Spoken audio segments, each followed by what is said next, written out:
it's a pleasure to welcome to the show Arielle Weissman, starting goalie of Michigan. Arielle, welcome to the show. Hi, thank you for having me. I'm so excited. Yeah, this is going to be awesome. Thank you for being a part of this Lax Goalie Rat Podcast. Before we get into it, I'd love to hear the story of your very first save in goal. Do you remember that? Oh gosh, so my first lacrosse save, I don't necessarily remember, but kind of going into how I became a goalie, my brother used to put me in the knee hockey net. He plays ice hockey. When we were little in the basement, just kind of to shoot against me. He used me more for himself in that case, but it taught me to not be fearful of the ball. And I remember playing endless nights and our parents coming down and telling us we had to go to bed. And I remember those saves specifically a lot better than the ones in the lacrosse net early on. That's awesome. Yeah, I had a theory that there's only a handful of reasons why goalies become lacrosse goalies, and older brother needs someone to shoot on, older sibling needs somebody to shoot on is right up there. That's one of the reasons. Sounds like you fall in that category. Absolutely. That's awesome. Now, did he play lacrosse? So he grew up playing ice hockey. He's 2 years older. That was his love, but he did play lacrosse in high school and a little bit in college too, as well. Yeah, that's really important, getting over that fear of the ball, because that, as goalies start, like that's the first thing you got to overcome, right? It's not a natural thing. It's like someone shoots at you and every fiber of your being is like, your brain says, let me protect myself. And what does that mean? Like, I flinch, I get away from the ball. But yeah, that's really like an important lesson that you learned as just a little girl. Yeah, I didn't really have an option. I was getting suited up and he was putting me in there. So I enjoyed it. I had fun with it. And it was made even better that I wasn't scared of it. Yeah. And so you grew up in like New Jersey area, if I'm not mistaken. Yep. Is that like a hotbed of lacrosse? I would say so, especially where I am in New Jersey. We were fortunate enough to have exposure at a young age, and our town was really heavy in lacrosse. And we had a lot of clubs and resources surrounding us. So yeah, I would say it's pretty much a hotbed. Nice. So when you started then going to play youth lacrosse, was it like, I'm the goalie, or did you split time in the field? Yeah, no, I started a little bit later. I played other sports when I was younger. I started around 6th, 7th grade. And I tried the field. I liked defense, wasn't really good at it. I had some great girls on my team who actually grew up and are now still playing in college, but we needed a goalie at one point, and that seems to be the story for most. And I wasn't scared. Like I said, I had background from my brother. And so I said, why not? I love the sport. I love watching it. And it kind of just went together. Nice. What sports did you play growing up? And do you think that anything you learned in those sports now helped you in your goalie game? Yeah, definitely. Mine's a little bit unconventional. I was a competitive cheerleader from a really young age, all throughout high school. And I think that in combination with other sports I played as a kid, I played baseball, really went with my hand-eye coordination, and honestly, the flexibility being a goalie, I really credit that to being a gymnast and a cheerleader and kind of knowing what that feels like in my body. Weird combo, but it worked out. Yeah. My youngest sister's a she's in her 30s now, but in high school, she was a cheerleader. And it just amazed me. Like, it's very physical. It's very physical, and she was shorter, so she's one of the flyers, I think you call them.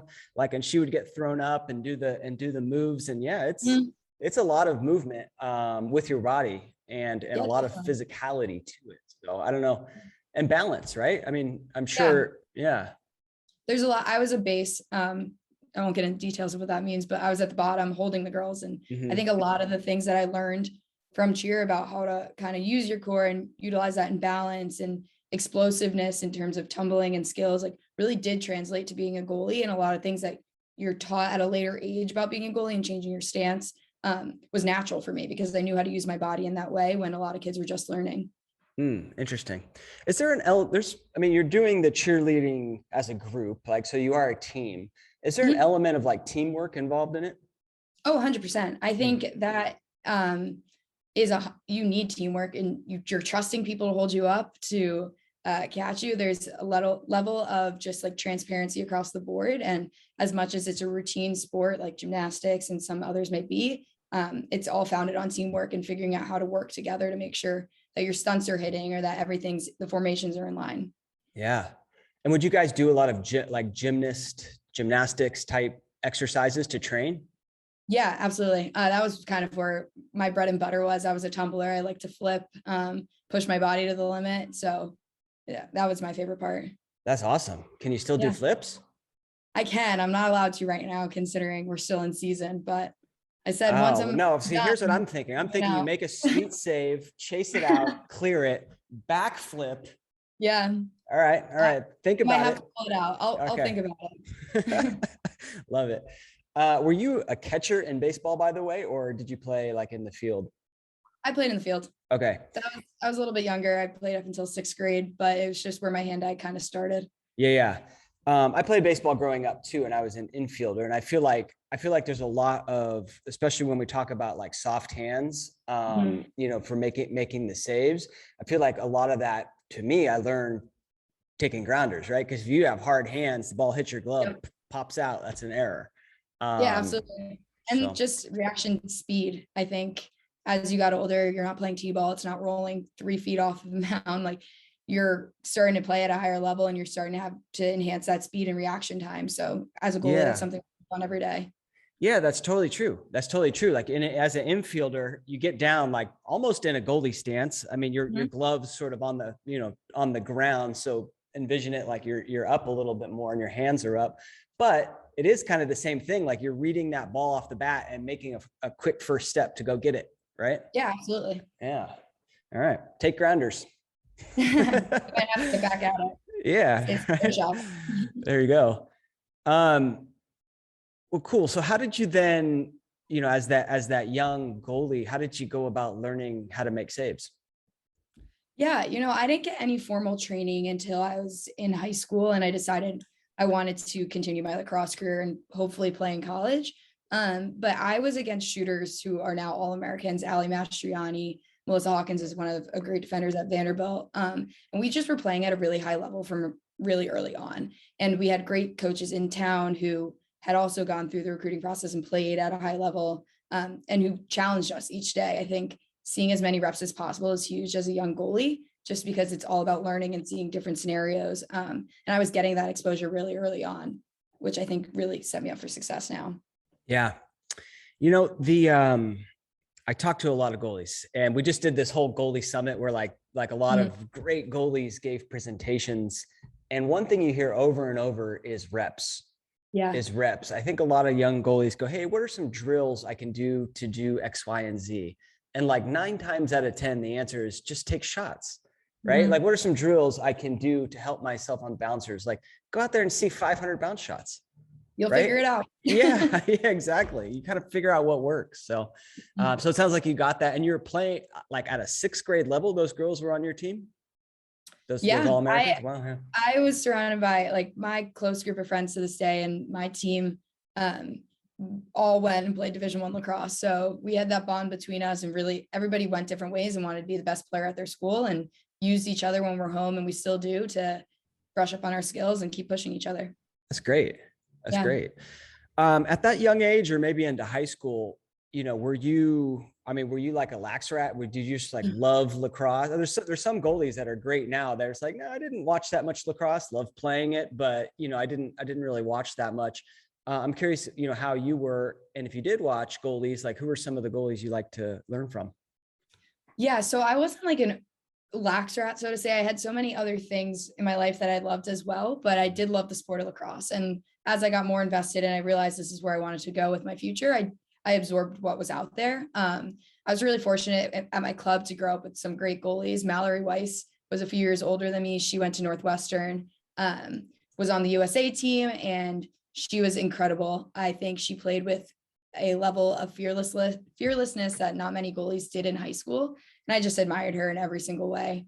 And that's when I was younger. And then I got to the college level, and some of my peers like Bridget Dean, she's the same exact way. She just plays out of her mind, loves to play just for the sport and the game itself and her teammates around her. And you see that in her energy. And then I think just the ones that I surround myself with at Michigan, Mira Shane, Ali Guattari, they inspired me every single day to grow as a leader, grow as a player. And I think that's really what it's all about, is the people that you're around and those that you look up to being good role models as a person as well as on the field. Love it. Yeah. Love it. I haven't had Mallory or Bridget Dehan on the podcast. I had Mira What an amazing person. Oh, What I an love her. amazing person. She is one of a kind. I love her to death. She's one of my best friends. I actually was just on the phone with her last night, catching up quickly. She's just everything you ever want. Yeah, totally. I mean, just an amazing goalie, amazing person. I haven't even released that podcast yet. That'll come out, but before this one. So awesome. I was going to ask you, so there's at a certain age, like you got to go all in on lacrosse, right? Mm-hmm. What was that age for you? And, what went into that decision to like lacrosse is the thing I'm going to go for? Yeah, it was like my sophomore year of high school. I remember having to really focus in. Our recruiting process was a little bit earlier, and things were picking up for me at that point. And I didn't know if I was even going to get any interest from schools. It was something that I was excited about and hopefully did. And I started to. And for me in that moment, I kind of had to decide, do I want to continue cheerleading and like see what works out with lacrosse, or do I want to really buy into what's in front of me? And that's when it kind of switched. I started going on visits my sophomore fall for recruiting, and I knew everything that was being presented to me, the opportunities were things that excited me in every way. And it was the path I wanted to take. Yeah, that's awesome. That's awesome. Yeah, it's got to be a tough choice because I'm sure you love cheerleading as well, right? Yeah, they're very different, which makes it even harder. Yeah, exactly. Yeah, it's true. Like other stick and ball sports or like other sports are more relatable to lacrosse than cheerleading. But yeah, it's like they probably have unique things that you love about them. Very much. Yeah, absolutely. Interesting. Okay. And then how did the recruiting process go for you? So you are a graduate student now. So I think you got recruited before they changed the rules to be like, you cannot get recruited before your junior year. But I'm curious how the process went for you. Yeah, so it was pretty much an open process. Coaches, if I remember right, could communicate with you starting your sophomore year.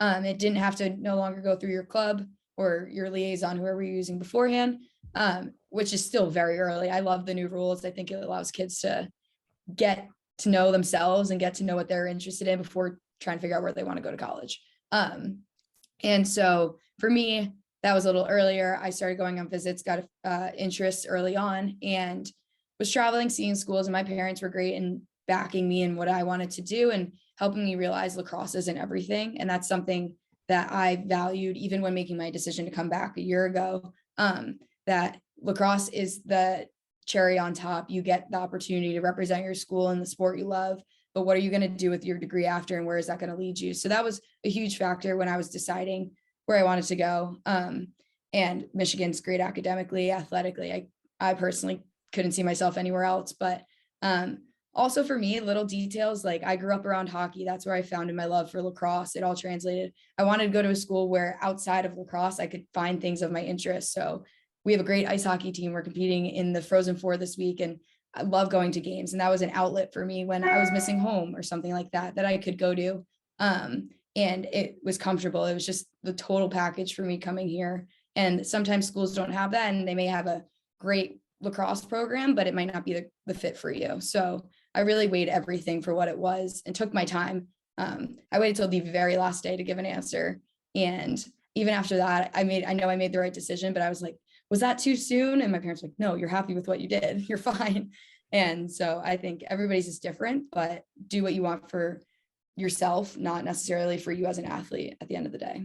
Yeah, that's a great point. It's something I haven't heard much talked about on the podcast too, is, I mean, people talk about, go to a school where if lacrosse wasn't there, you'd still be happy, but not really. What does that really mean? And for you, it's like, I can go to ice hockey game. For others, like myself, I love going to football games. I know Michigan's got a great football team, and Saturday game days at Cal anyway were just awesome. I mean, they were some of my favorite memories, and so consider that as well. Yeah, I think going off of that, like my thing was hockey that brought me up here. Also weather and little details like that. If you don't like the cold, don't go to a cold school just because they have good lacrosse. Like it makes a huge difference in your day-to-day happiness. And so I think a lot of people have learned that once they get there, but really value what you want as a person, what makes you happy, and try and find the place that offers you the most of that. Yeah. Cold really makes a difference. I'm not a cold weather guy. I would get sad. I know we have a girl on our team from Texas, and she's like, I don't know how you guys lived like this for so long, but she loves seeing snow for the first time. So Yeah, it's cool for the first time. Yeah. And then after you've played in it a little bit and you're like, wait a minute, I got to live with anyway. Yes. Anyway. Great. So you made the right decision. That's awesome. And then you get to Michigan. And now Mira she just graduated, right? So she was kind of there while, while you were playing. Tell me a little bit about what you learned from her. Yeah. So Mira was a junior when I was coming in as a freshman. So I had 2 full years with her, and then luckily she came back last year and she was my coach, a little bit different, but Mira from day one just loved Michigan. I think the mentality of being a student athlete here is infectious. Everybody buys into what it means to be a Michigan man or woman. And she spoke volumes. The first time I ever met her, she beatboxed, and I was like, who is this chick? But it was that energy that she brought every single day to the team. And I realized at that moment that the impact that you make around you isn't necessarily on the field, it's off the field as well. And she did that for every single person on this team. She taught me how to be a genuine teammate, a genuine leader, which it translated into me being a great goalie as well. Because she didn't have to worry about those on-field connections and having great conversations with people that might be hard in other circumstances. And she could just let herself play, which a lot of times for a goalie is the hard thing. It's a lot of communication based, and Mira made sure to establish that off the field so she didn't have to worry about it on. Love it. Yeah. Love it. That's awesome. Yeah. I'm hoping you'll beatbox later on in the podcast. True, false, no? False. I love that tomorrow. That's her day. She did it on our podcast. It was awesome. That's cool. Yeah, how do you so you're backing her up for the first 2 years. It's always a tricky spot for lacrosse goalies, when you want to get those starts, you want to get those reps with the ones, but you're the backup. How did you approach that? How did you continue to get better while not getting the starts?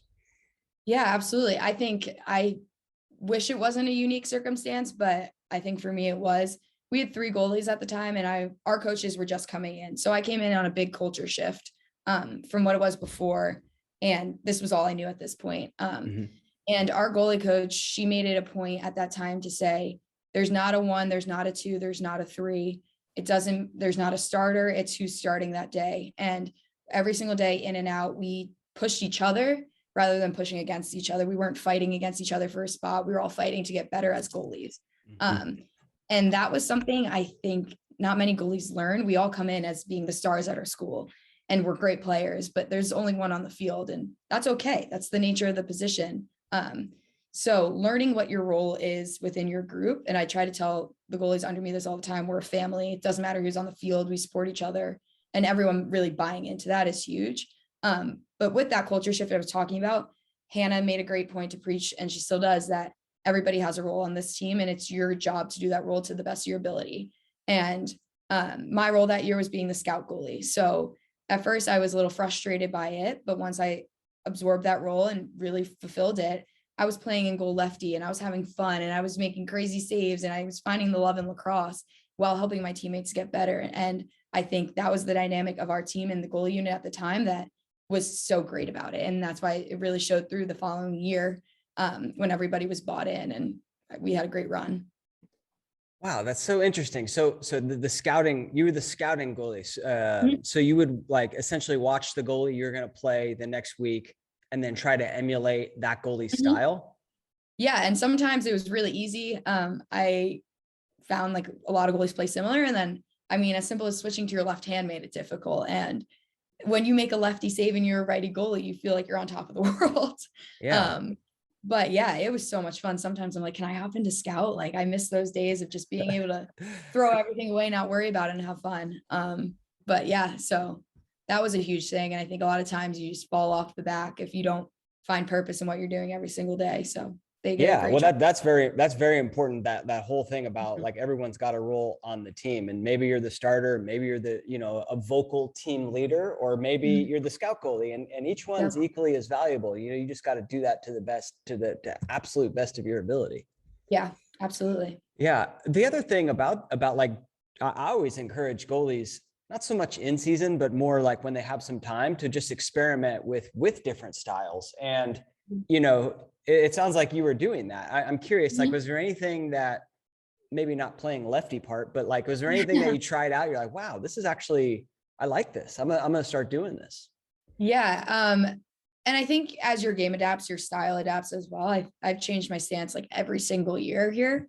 But my stance is a huge thing. I played very narrow in high school and I didn't really have to be as explosive. My hands are very quick. But I realized, like, by spreading your legs a little further, turning your toes out, finding a wider base. And this was part of my goalie coach at the time, her teachings, like, it helps you be more dynamic and more balanced when you are moving from side to side. And we played around with those things that I wanted to add to my game into my scout game as well. So That's awesome. That was kind of cool, finding a hybrid there. Yeah, that's awesome. I also think that one day we'll see on in tight shots, like when someone's coming around from X in tight shot and you're a righty on your right pipe, I think goalies will start playing lefty one day. I wouldn't be surprised. I've thought about it.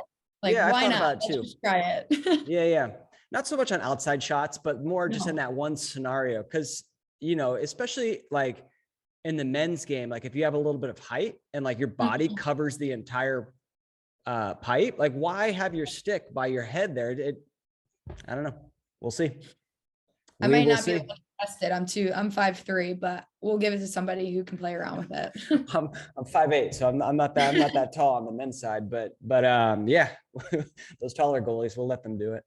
We'll find one. Yeah. So you mentioned your style had changed quite a bit and you went with more, I mean, I'm not going to call it a wide base, but a wider base. And I do think that, I mean, goalies can have success either way. You look at goalies like Meg Taylor, she played very, shoulder width apart and had obviously tons of success. But yeah, you do see goalies with the wider base. And I do think it gives you more balance and more explosion in the goal. So that's kind of how you're playing right now. Yeah.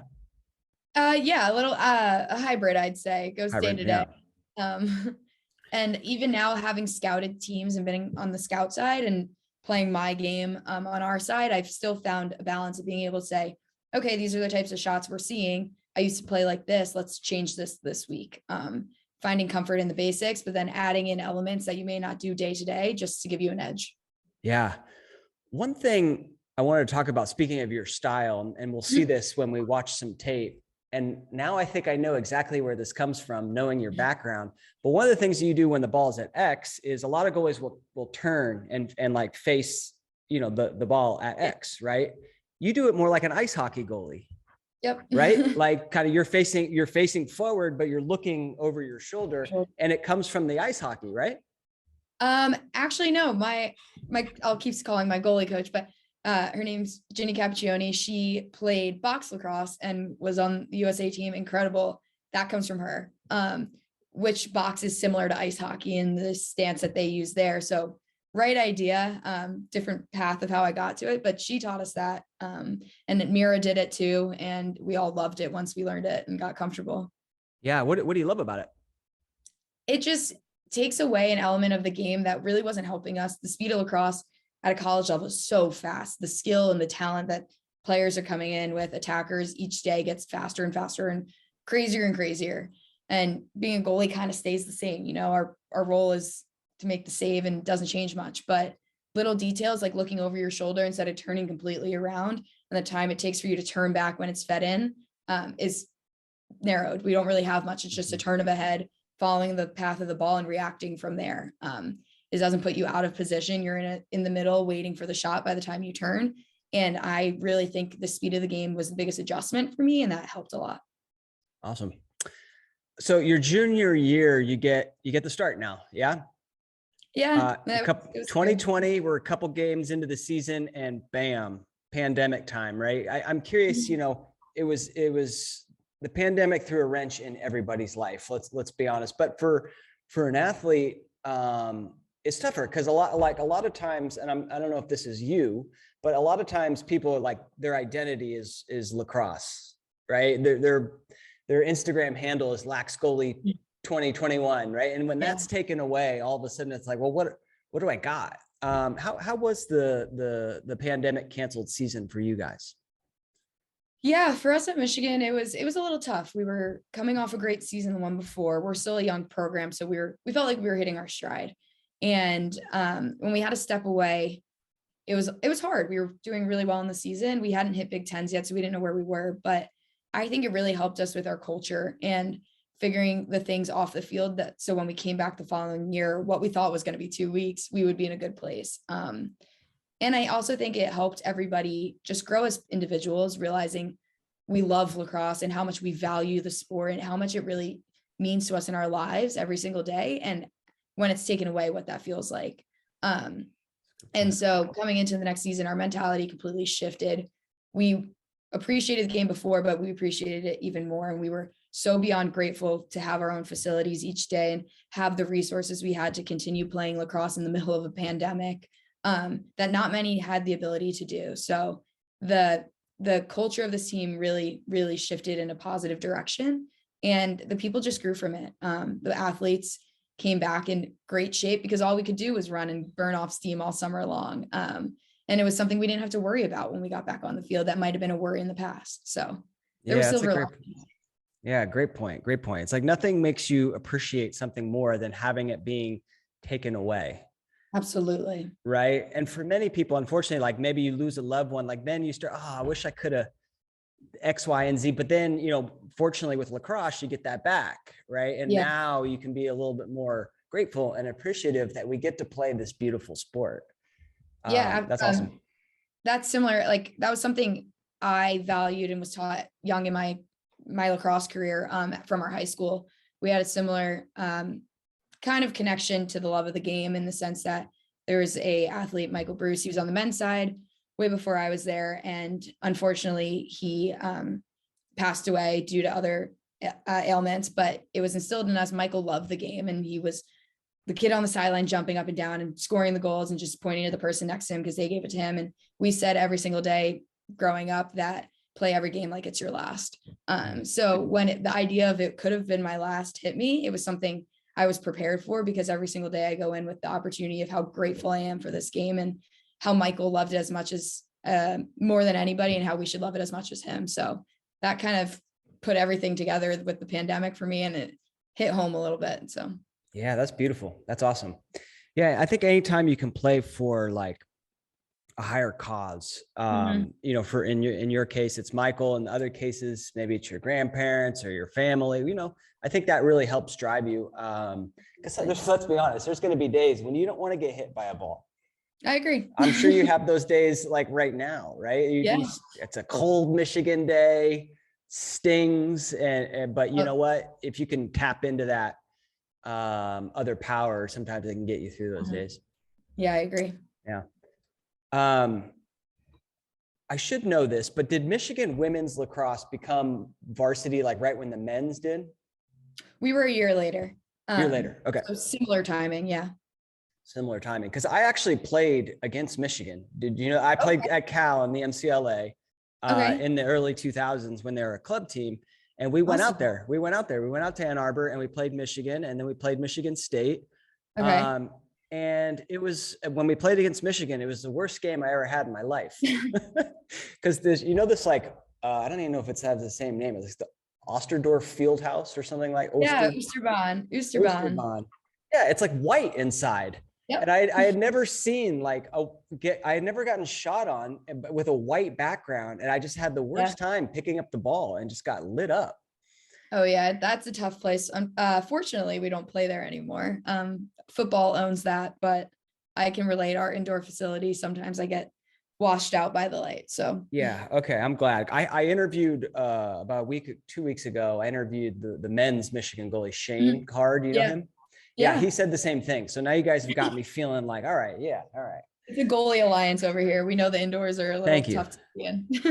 Thank you, Arielle. Backing me up. All right. Absolutely. What does your goalie training regiment look like these days? We talked earlier in the conversation about like getting a lot of shots. Is it still just a lot of shots, or are you doing a lot of other kind of drills as well? Yeah, it's funny that we were talking about getting a lot of shots, because I just sent a text to my coach earlier today planning our week and saying, all I want to see is reps. A lot of times in season, and we play a loaded schedule. We're playing 2 games a weekend. So we get a recovery day in the beginning. We have 4 days to prep. It's quick. You're going right into scout. And a lot of times in scouting, you're not seeing as many reps as a normal practice. We're not doing as many drills, not as fast paced. So this time of year, it's really, we did all the fast paced stuff in the fall and coming into preseason. Now it's really fine tuning little things within my game. So adapting, like I said, to the scout we're going to see, and seeing the types of shooters and the types of shots that may be different than I see day to day has been a huge part of my prep nowadays. But there are still days where I feel like, oh, I haven't been shelled in the net in a while. I kind of just want to get that out of my system and do it. So it goes back and forth. But in season, I think it's important to focus on what you're going to see and prepare yourself for the game, the way defenders and shooters prepare in their areas. But yeah. Yeah. I love it. I love that. How come you guys are playing so many games? We just like to play a diverse schedule. The Big Ten comes with so much heat at the end of the year. Yeah. We like to get out of conference. Normally we travel, but haven't been able to much this year, and just experience all different styles of lacrosse. I think we saw Arizona in the beginning of the year, and they're a newer program, but they came at us with something we've never seen before, which was a great learning experience, and kudos to them. They were incredible, and they just had a big win the other day. But it's just being able to expose yourself to different opportunities, different shots, different defenses offensively, and learn as much as you can before we get into the heat of the tournaments. Yep. Got it. Well, there's not that many games left before the tournament. I think we're recording this April 4th. You guys got a big game versus Ohio State. I'm looking at your schedule. Then you got Penn State and then Maryland. That's it. Yeah. Yeah. We're down to the last 3. Right. Last 3 guaranteed, we'll say. Yeah. Go get them. Well, go get them. Yeah. So when we talk about like scouting, how does that work? Are you going to, like, you got Ohio State Friday. Are you watching Ohio State shooters and just seeing and watching their offense and seeing like, well, they like to take shots here. This girl likes to shoot here. This girl does this. Is it that type of scouting? Yeah, I won't give too many of my secrets away with the big game coming up, but this podcast is not going to come out before that. Perfect. We can give all the secrets. No, I'm just kidding. Ohio State, Michigan. I can't give any yet. But yeah, it's learning just tendencies and styles of their main shooters, how they drive, what they're looking for, the shots they're looking to get off, how their offense flows. I'm a big picture type of person. So I like to know where the cuts are coming from, even though I might be looking a different way, and just getting any edge that I can before I'm seeing an actual shot. So that's primary what we do. And if we see anything crazy, say we're playing Charlotte North and her wind up, things like that, I would really focus in on making sure I'm comfortable with it. So when I see it in a game, it's not like, whoa, what just hit me? It's more of, okay, I know what this is. I need to adapt. I need to adjust how we planned. How do you defend that wind up? I don't know. I haven't done it yet. I'll let you know when I do. All right. I had Charlie Campbell's, the Stony Brook goalie. Yeah. I had her on. I asked her that same question. It wasn't with Charlotte North, but it was another girl doing the windup, and I asked her that same question. She said, "Well, she has to come to a stop. Like you can't. Yeah, I mean, you can't keep doing it and then go right into a shot because then you're moving on before the whistle. So it's just a matter of kind of like the doing the basketball, where the free throws, you're kind of paying attention to her, but know that wherever she comes to a stop, bam, then I really pick up the focus. So Maybe that works for you. I'll try it out. Yeah. All right. And that's a crank shot. I mean, good Lord, Charlotte North can really bring the heat. Absolutely. I might have to, if we're squaring up against them, I might go practice with the men for a little bit. There you go. There you go. But I'll call your brother up. See what he's doing these days, He's retired. He's retired? Out of the game. All right. Any unconventional things that you do that you think really help you be a great goalie? Unconventional, no, but I think my ability to know my tendencies and be able to coach myself in the moment is huge. I've watched a ton of film on myself. I've listened to feedback on really intently on what I've been getting. I'm now at the point of being like, I just need confirmation and affirmation that what I'm telling myself is correct versus actually hearing it from somebody else. Which I think is a huge edge of being aware of what you're doing in the moment versus having to watch it back. Really elevates your game, and even day-to-day stuff of calling yourself out when you're not doing something right, and having confidence in doing that. Like, it's awesome having a coach with you on the field. Yeah. Talk to me more about calling yourself out when you're not doing something right. What was an example of something that you were not doing right and you're like, come on, let's go. Yeah, absolutely. I'm very brutally honest. That's just my personality, especially with myself. As simple as if we're doing an offensive drill and it's meant to have a certain flow to it, like sometimes goalies get comfortable with where they're seeing the shots and they cheat it a little bit. And it's not like they're cheating because they want to like win, but it's just you get in a groove and you see how it's going and you find yourself moving one way more than where you're supposed to be. And I'll say to myself, oh, you just cheated the drill. You're cheating out loud. And people learn to laugh at it because it's funny hearing someone talk to themselves, but like Sure. a constant reminder being like, hey, you're not helping yourself when you're not helping the shooters how you're supposed to, like reset, get back to where you're supposed to. Yeah, that's awesome. Yeah, I watched a lot of videos on Instagram of goalies mic'd up, and you always kind of laugh at what they're saying, but at the same time, like I am a goalie, so I know like, oh, like that's what you got to say to yourself. Yeah. You're not gonna, somebody else probably won't pick up on it quick enough. So yeah. You know what it was for me, that it was lazy outlet passes. Lazy outlet passes. And I would always get it. Like I would throw an outlet pass and not like set my feet and not, do the right form and throw it away. And then I'd be like, oh, come on, Damon, like set your feet, throw a good outlet pass every time. Yeah. It's a very routine position. I know, right? It really is. Yeah. I have some saves that, well, before we get to that, could we talk about the mental game? Yeah, absolutely. Mental game. Yeah. Mental game. Huge, right? Huge. And I think a lot of young goalies especially struggle with the mental game because it's a tough position. Talk to me about, when I say mental game and mental toughness, like what comes to mind for you? When I was younger, it would be like, don't show emotion. You got to figure it out on yourself. Like goals are going to not go in. Everything that today I don't believe. I think you learn, like, first thing that my coach says to me before going on the field is goals are going to go in. It's going to happen. It's a game. Play the full 60.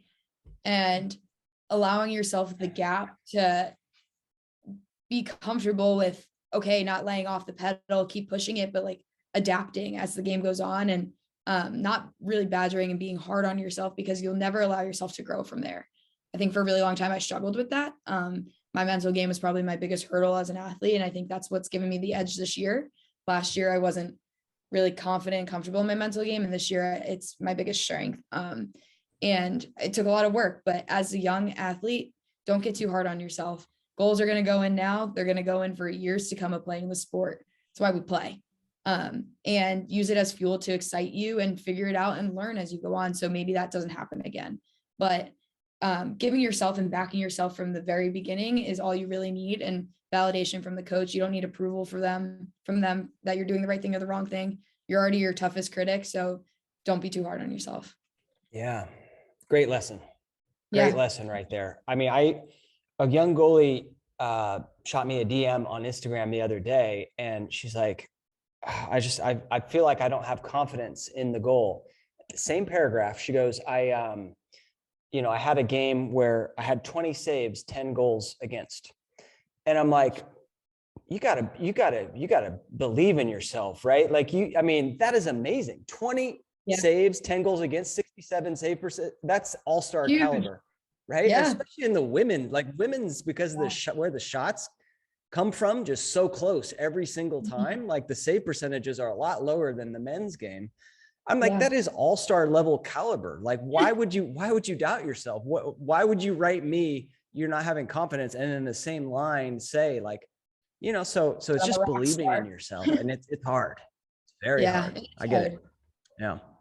How did you learn it? Were there like, is it just experience? Was there like some sort of books you read or lessons that another coach or goalie taught you, or how do you go about learning that?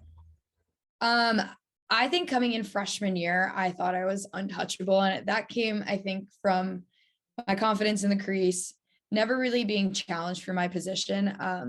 All the goalies around me were really good, but I just was fortunate enough to have the starting position in most of the games. And also I have East Coast attitude through and through. I was going to walk in there and own it. And that wasn't the case. I came in freshman year. And like I said, that wasn't the role I was given. So that helped me learn that, like, you need to adapt your game mentally as much as you do physically as you keep continuing throughout the process. And COVID honestly helped a lot with it. I think our coaches focused on the mental aspect side of the game a lot more than we had in the past. And it was going through reading books, speaking with our counselors coming in, teaching us how to handle certain situations. I mean, being a student athlete is no joke. You live two completely different full-time jobs, and you're expected to be perfect in both of them. And you hold yourself to a standard to be perfect in both of them. And sometimes that's not possible. And it's okay that that's not possible. But I think this year, even more, we focused in on our team's mental game, our mental prep for games, and just our mental health overall. We've been speaking with a mindfulness coach day in and day out. We go through sessions multiple times a week, and it's really become a part of our culture and our routine of even just as simple as breathing, teaching us how different breath technique, and like when you're in high pressured moments, like this is what you fall to instead of falling to the critic in your head, and working those skills day in and day out. So when you need to use them, they're there. And I think for me, that was the biggest thing. And my coach Hannah said to me coming into this year, like, be that freshman goalie again, come in with the confidence that you had when you step through these doors and you have nothing left to lose. This is your last year to do it. And every day I'm like, why am I stressed that goals are going in? Why am I beating myself down? Like, where's that Jersey confidence in you? And I find it because I've been trained to. So, it's been showing. And I think the grittiness and the uncharacteristic things that I may do in a game that help us out are just part of that. Oh, I love that so much. That's so much. That's I pride awesome. myself on it. I'm a Jersey girl. There you go. There you go. The mindfulness. I had a mindfulness coach at this goalie summit because I think it's so important that goalies one, learn what it is, because not many know what it is, and start practicing it. I remember I walked away from that session just feeling amazing. He took us through some breathing exercise. He took us through some different, it's almost kind of meditation, but it's just, you know, an exercise of, you know, how to think about things. And I think all goalies need to adopt that for mental health and for confidence. Yeah. And something that I realized that it took me a while is like goalies just as much, field players too.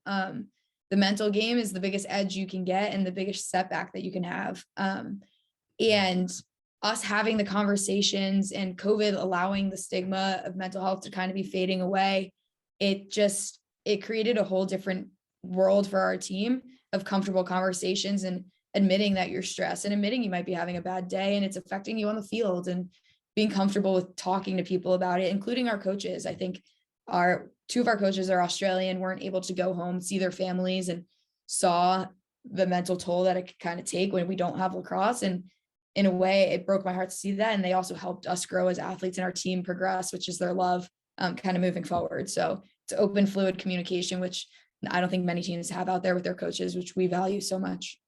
Yeah, that's awesome. Now, have you ever had a moment in your goalie career or in your life where you were like really down? Oh gosh, yeah. Yeah, absolutely. There's so many. And I think could you share one of those? I think it's important because a lot of goalies have those moments, right? We all have those moments, but sometimes you start thinking that like, oh man, I'm the only one, or you know what, like Damon, I need to deal with this myself. I'm not going to tell anybody about it. And so I think by talking about some of those moments, hopefully we can help create this culture amongst goalies where, hey, like you just said, that like your team has created that culture. It's okay to talk about these things. Yeah, absolutely. I think last year for me was a huge one. Coming back, we were all excited to be back on the lacrosse field. Mind you, we were still very much in COVID. We were practicing with only our housemates. It was weird, not how we were used to. So that kind of created a little bit of uncomfortableness in the air, and just the dynamic of not being able to see our teammates and play at the level that we were comfortable with was huge for me. I really do value being around my teammates and the people and them having my back. But as COVID went on and we kept getting shut down, and we got shut down in season for 6 weeks, and it just became such a stressful environment, and my stress kind of festers outside of lacrosse too. I was trying to figure out if I wanted to come back for grad school, if I wanted to maybe seek out other options. Did I want to go work? I want to go into sports and entertainment, and that field wasn't up and running, and everything in life was just kind of snowballing, and that showed on the field. I didn't have the ability to back myself as an athlete when I was out on the field, and I wasn't able to make the saves that I needed to. And that was frustrating in itself, because the one thing you work day in, day out with here as a student athlete is your sport. And that wasn't even going well. And I think that snowballed, and it turned into a messy situation. And our another goalie on the team was able to step up. She was in a great place. She had a great year, Mira Shane, and she put the team on her back when I wasn't really able to as a captain and as a starting goalie at the time. And that was huge. And it taught me that, okay, I need to handle this head on. I had conversations, saw some therapists to work on having those conversations with people and myself, and get back to where I wanted to be after I decided to come back for a 5th year. And that was huge. Going and sitting in my coach's office the first day of this year and saying, I was really struggling last year. And I didn't tell you because that wasn't who I was at the time, but now I've grown this summer. This is where I am now. And I want you to be a part of the conversation. And now just the simple things of going up to them and being comfortable with saying, I'm too in my head right now. Can you help me get out? I can't play. And they're like, yeah, absolutely. And they're comfortable helping me the same way that I am going to them. Everybody has their struggles, and I'm a huge advocate to helping each other through it. And I think it's, as teammates, that's the best thing you can do for the whole team, is make sure everybody's okay. Yeah. Awesome. Thank you for sharing that. That's beautiful. That's great. Yeah. There's another question. So as a California guy, when you say I'm a Jersey girl through and through, I don't know what that means. Tell me, what does that mean? Attitude. It's all attitude. Attitude. All right. Yeah. You walk in the room and you command what you want from it. And you're upfront and honest too. I think honesty is the biggest thing I've learned moving to the Midwest. Not that people aren't honest. People receive feedback, and it honestly helps with leadership. Feedback and delivery is huge. I love it. Do you have any other Jersey girls on the team? Or are you holding down the fort? No, I have some buddies. 3 of the seniors are Jersey girls as well, and we have some juniors, but always ready for more. All right. I love it. The other thing that you mentioned there that I wrote down that I wanted to talk about was the emotions. Yeah. The emotions, because I think that like a lot of goalies I've had on the podcast, they say like even keel is the way to go. Like I don't get too high and I don't get too low. And maybe for some goalies, like that works. Like that's what they need for success. I think that though, for the majority of people, like trying to suppress those emotions is really hard. And when it's a good emotion, I would argue that you don't want to, like you want to ride that wave of success. And it sounds like maybe you used to be like suppressing the emotions, try to stay even keel, but now you kind of go with it. Yeah. And that was something we learned. We read a book called Mind Gym. Read it the past few years now, and it talks about your scale on, I believe it's 1 to 10, and it's a curve, and 5 being in the middle, 1 at the bottom, and 10 on the other side, and where you want to be during a game. And we talk about how that's different for everybody, and we scale ourselves often. Like, where was I this game? Where do I want to be? Is this where I want to be? How did it feel going back and forth? And I said, when I did it last year, I tried to keep myself in like a 3 to 4 region. Which is just very calm, lower end of the scale, like almost removed in a way. And that didn't work. I felt like goals were going in and I wasn't getting frustrated. And I was like, why is this happening? And it's because I calmed myself so much and suppressed it so much that it was like almost not there. And I think for goalies, that's kind of the hard thing, is to get back up. And so we worked on this year, like obviously not going crazy off the walls and losing control and being a 10, which some of my middies are, and it's great for their position. But for me, being like a 5 to 7 and finding that excitement when we score goals, or the frustration and letting it show through, but not carrying me and really taking the lead in how I'm playing. Yeah, I love that. For me, the way it translated was when I made a save after we cleared it, like it was always like a John Galloway clap in the hands, a physical sort of gesture to like really pump up the team. Or like when we scored a goal, being super excited. Yeah. But then I knew that then I need a good reset routine when I give up a goal, because I don't want to go into, take a trip to negative town in my head, and let that affect me. So I had like a solid reset routine. Every time I gave up a goal, I did the exact same thing each time. And I knew that would get me right back to where I needed to be. Yeah, that's been a huge part of my mental game this year. Is we said it in high school, and I don't know why it took me so long to bring it back. We used to say, make the next play, and we would write it on our wrists to remind us, and we'd write it on our calves and games, and it became our mantra. And I don't know why I lost it for 5 years, but I started this year kind of taking a variation of that and I write OMAAT on my wrist, and it's 1 minute at a time. So every minute I reset, every minute I look at the clock that I can and say, okay, in this minute, I'm not actively saying this, but this is the thought behind it. If a goal went in, great. Next minute, let's tackle it. Let's not let a goal go in, or had a great save. Cool. Put it behind us. Got 60 or 50 minutes left. And kind of taking it moment by moment. And that helped me kind of reset and get back to flat line when maybe I would have gone too far above, or I could have fallen below, and I have to get myself back up. Awesome. Love it. Yeah. All right. Cool. Watch some saves. Let's do it. Yeah. I'm going to share my screen here. Cool. So this is the game against Northwestern. Mhm. I mean, look at you guys are 9-1 at the time. Great game. Great game. Yeah. I sponsor Madison Doucette on the other side too. She had a career high in saves. You had a career high in saves. I don't know how many times you can say that, but anyway, I wanted to ask, first of all, 45 seconds, well, into the video. I don't know how we are in the game, but boom, you get that first save, right? Are you, for me anyways, like I was always a little bit on edge until I got that first save. Are you that type of goalie? Absolutely. I think the first one is just kind of ripping the Band-Aid off. It could go either way, but for most goalies, like, don't let the first one get to you. This one, I was so excited. It was very similar to what we prepared for, and it worked out in our favor. Yeah. And a lot of times people ask me like, well, why are women's save percentage, the goalies save percentage so much lower than the men's? Cause like, this is the shot that you take, right? This is like, I mean, she's wide open. She's like, I don't know, 1.5 yards, 2 yards above the crease, hands free. And you make that save. Looks like it gets you in the foot. I think it got me in the chest a little bit. Oh, okay. Yeah. I see that. Chest, yeah. We need more high def video than me like stealing the streams off of off of the Big Ten network. Don't tell the Big Ten network I said that. I won't. Yeah, it gets you on the chest and bam, pick that up right there. Awesome. Let me see here. 142 on the video.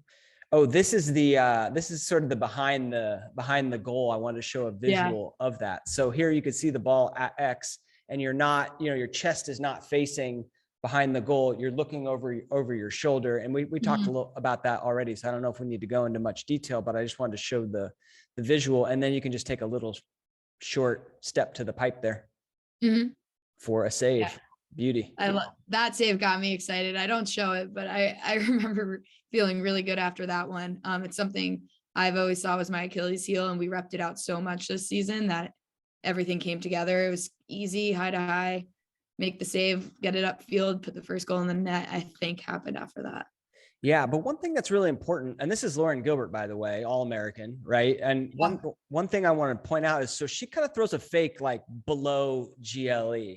And I feel like a lot of goalies, are so wound up and not, I guess, fully analyzing the situation that they would go for that fake. And you are just, I mean, you're like a rock. I mean, you don't even move on that one.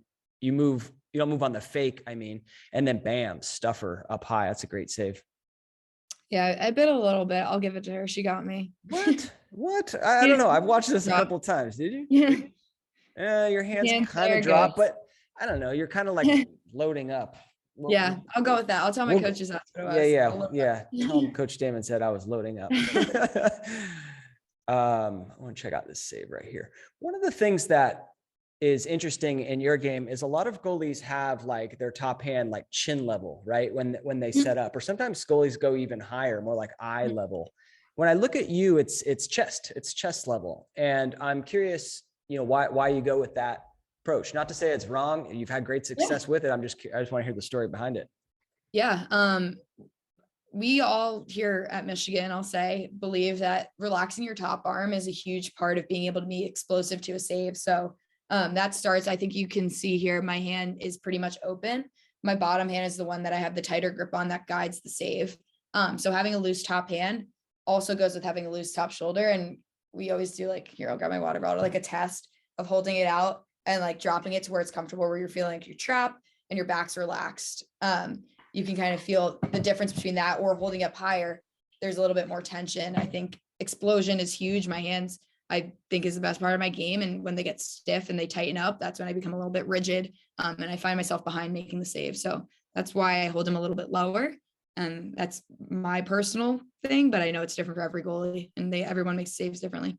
Yeah, I will say that if goalies have a problem of bringing their hands down on the save, which is very common, because when we go back to that fear response, like when someone winds up and is going to throw something at you, like your body wants to protect itself. And so a lot of goalies bring their hands in. I will say a remedy of that is moving the hand a little bit lower in the stance. I've seen a lot of goalies who start like eye level, move it down to like a little bit below the chin, and then all of a sudden the hand's already there. So like they don't have that pre-shot movement. Yeah, exactly. Why not start there? Give you an edge and cut a few seconds off. It also creates like a direct straight line instead of coming out to the shot. Yep. And then this is a cold Michigan day, huh? So all the girls got the leggings on. Yeah, I'll say it was a normal Michigan day. Every day is cold here. I love it. I love it. Now, I know you probably don't wear the pads in the games, but like when you're in practice, do you wear any sort of padding? Yeah, we wear a ton of padding. We wear shin guards because the last thing you want is to get one ripped to the shin, and then you don't want to get hit there and it ruins the rest of your practice. So we definitely throw those on for practice, and we actually wear concussion helmets. Nice. They're like, we call them mushrooms, over the top. They look like Toad's mushroom top from Mario Kart. Yeah. On our helmets, just when we're seeing high rep days, to prevent any what ifs that could happen, so we don't have to worry about that. Smart. Yeah, all goalies should do that. I agree. Yeah.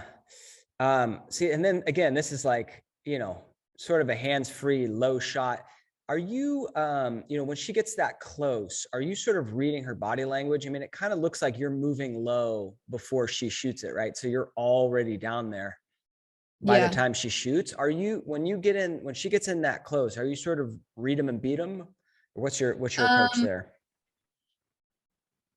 Definitely read it for as much as you can, but I think shooters are so savvy at this level that you can't expect it to go there 100% of the time. She could have ripped that to the top corner and I would have had to default to my hands and hope that it all went well in my direction, but definitely read it as much as you could. I've learned, and that was the edge of my game that I got in college, was learning how to read a shooter's release. Not just if they're going sidearm or overhand, but like we do drills every day where it forces you to focus on like the direction the stick turns, the head of the stick turns with the release, and knowing what that means and getting comfortable with it. So I knew that she was coming, hard to explain, but she was coming under with her shot, kind of like a little sidearm. She's sidearm, but like with her wrists. So I knew that was coming back to my right leg.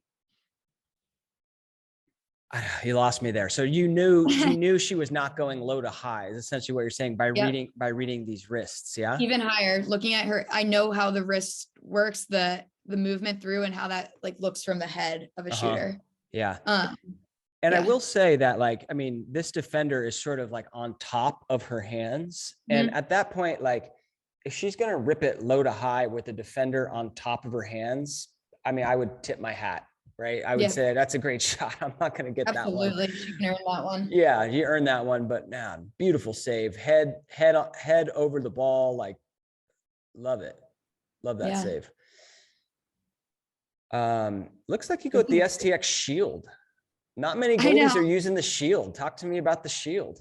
I am so, I don't even want to say old school. I love sticking to what I'm comfortable with. It was a fight a few years ago to get me to change my chest protector from high school. And I was in college for 4 years at that point.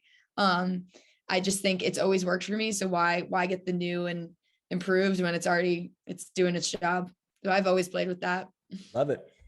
It's hard to find these days, I'll tell you. It is hard to find. Yeah, I had another goalie, the Dartmouth male goalie. He said the exact same thing. He loves the Shield. He just says, like, I wish I could find it. Maybe I'll sideline swap. Check sideline swap. Exactly. You can find him there. All right.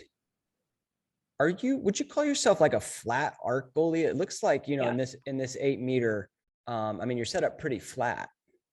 I definitely am really flat to my line, and that just goes with why not get an edge of the speed of the game. Coming all the way out cuts the distance of the shot, but these shots come off so quickly, the little half a second that you can give yourself to make the save is even better, in my opinion. So I play pretty almost sometimes in the goal, which we got to fix, but that's not how it's supposed to be.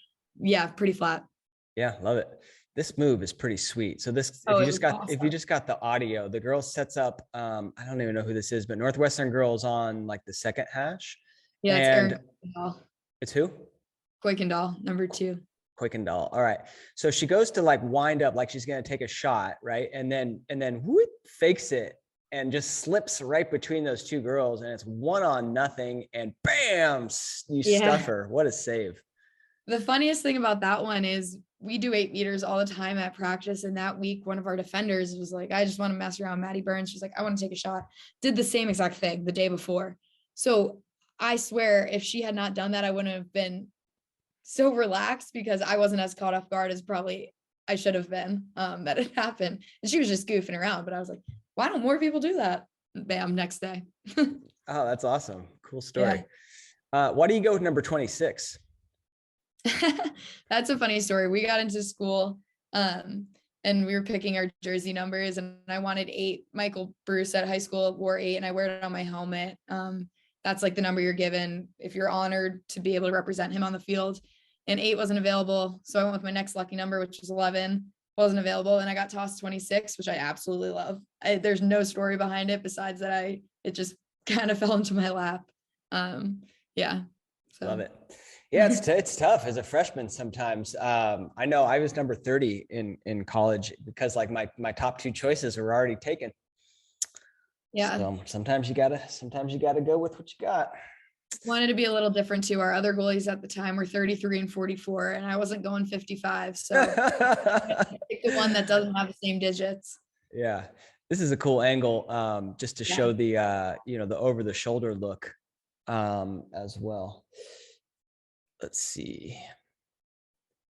This play right here, I wanted to take a look at. I'm going to let the video run real quick. Came ready today. Gilbert, what a pass, and bam. You talked about having quick hands. I mean, I think in that save, like that just kind of to me is quick hands, just boom, just snapping that top hand over and making a save where she's like shooting right on top of you. Just never ceases to amaze me how close the shots are in the women's game. But same. Yeah. What is this call? Because it looks like you're kind of complaining. I'm kind of wondering what the heck the call is. Do you remember what it is? Yeah, I do. This is a call we still can't figure out, but it's a shot. So if they have the flag up, but they don't blow the whistle, if a shot is released before the whistle, I believe it's not a shot, or it is a shot. Sorry. The shooter, whatever happens, you play it out from there. So I was arguing, which I shouldn't have been, that it was the shot came off and that she shot the ball is what you said, right? Yeah. She shot the ball. And the ref called that the whistle was blown before the shot let off. So it would have been a free position, which I believe it was. Love it. What do you have on your throat guard tape right there? Yeah, it's Michael Bruce's initials and then his number. Got it. Awesome. Yep. Makes a lot more sense now. Now we talked all about that. Yeah. There's a save at 508. Oh, here's a better angle of the throat guard tape. Yeah. M8B. Yep, it's his initials. Everyone in my high school tries to go to college and really represent him on that level as well. I wasn't able to, but I knew I had to in some way. It means too much to be not. So. Yeah, that's cool. All right. So last one, 508. This was a crazy game thing. I honestly haven't watched it back, but good practice. It can be really hard on your hands, especially more than anything, to play in these conditions, especially when you're getting. Yeah, I don't know if you got a piece of that. I think I wrote that one down because I was gonna demo the behind the. Oh yeah, I don't think it's goal technique. I mean, this is a goalie podcast. You are amongst goalies. That's a save. Maybe you can tell people you got to keep a piece of it. Yeah. Love it. Well, you end up having you guys don't win the game, but you end up having a career high saves, and it was a great game. It was a really great game, especially if you like good goalie play. So yeah, that one's on YouTube. If you want to go watch it, anybody go out there, check it out. Well, Arielle, thank you so much for coming on and sharing your story and, giving some tips out there to the youth goalies. If you had to leave the youth with one last piece of advice, what would that be? Yeah, it'd be the same thing I learned when I was young, is play every game like it's your last. Enjoy every moment. Wins and losses are gonna happen. You're gonna let goals in. It's okay. It's just about how you respond to it. Enjoy it. You don't get to play sports forever. And now that I'm at the end of my career, I wish I enjoyed it even more when I was younger. And do other things that excite you. I think being a cheerleader, being a goalie in lacrosse are two completely different things, and I love them both equally. So don't feel like you ever have to give up something that you love for something else. You can make it work however you need. Very well said. Thank you so much. Yeah, of course. Thank you.